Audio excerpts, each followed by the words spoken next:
So you're aiming for an MBA in Maharashtra, which means you've got your eyes on the MAH MBA CET.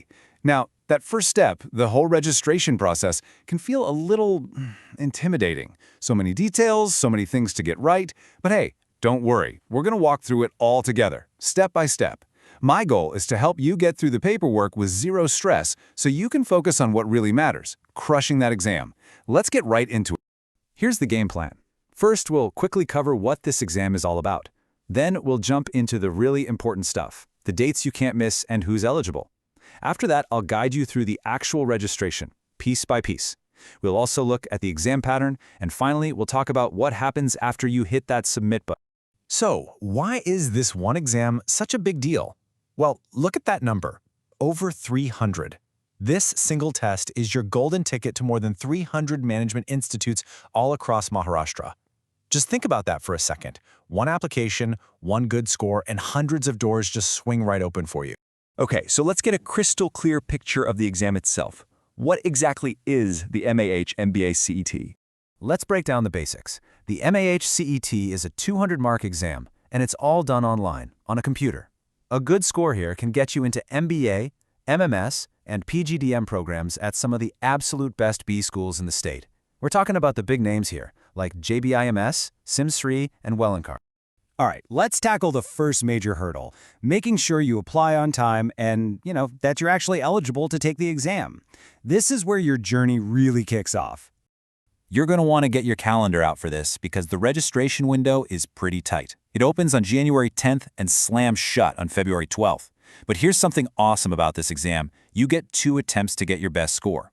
The first one is in early April, and you get another shot in May. That is a huge advantage. So, the big question, can you apply? Well, if you're in the general category, you just need a bachelor's degree with at least 50% marks overall. If you're in a reserved category and you're from Maharashtra, that requirement drops to 45%. And hey, here's some great news. If you're in your final year of your degree, you are absolutely eligible to apply. And now for the main event.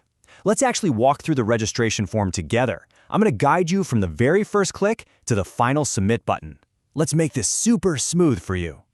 First things first, you're going to head over to the official website, cetcell.mahacet.org.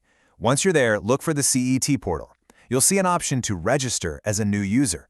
This first part is super simple. Just pop in your name, email, mobile number, and create a password you won't forget.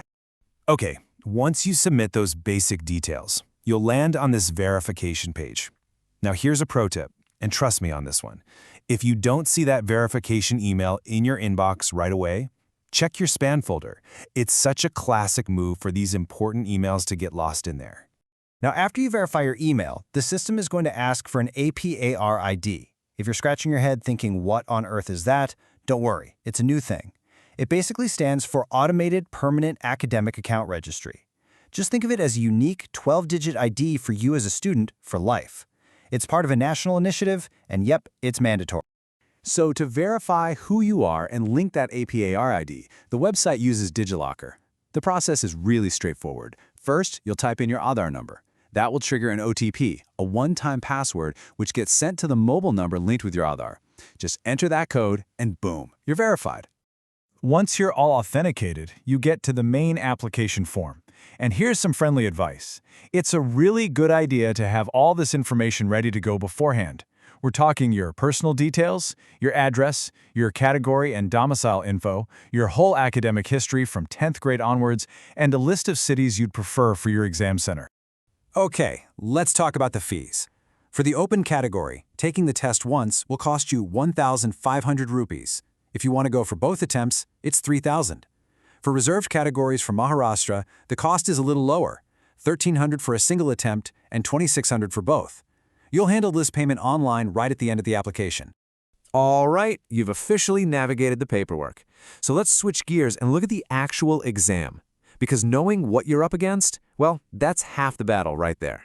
So when you finally sit down in that exam hall, what can you actually expect to see on the screen? The exam has 4 sections, but listen up, they are not all created equal. The biggest slice of the pie, by far, is logical reasoning with a whopping 75 questions. After that, you've got quantitative aptitude and verbal ability, each with 50 questions, and finally, abstract reasoning with 25. So let's recap the rules of the game. You get 150 minutes, that's 2.5 hours, to answer 200 questions. Every correct answer gets you 1 mark. But here it is, the most important piece of information on this slide. There is absolutely no negative marking. This is a total game changer. It means you have to attempt every single question. Don't leave anything blank, even if it's a wild guess. So you've filled out the form, you've paid the fee, you've hit submit, you're done, right? Well, not quite. Let's quickly map out the last few steps on your journey to the exam hall and beyond.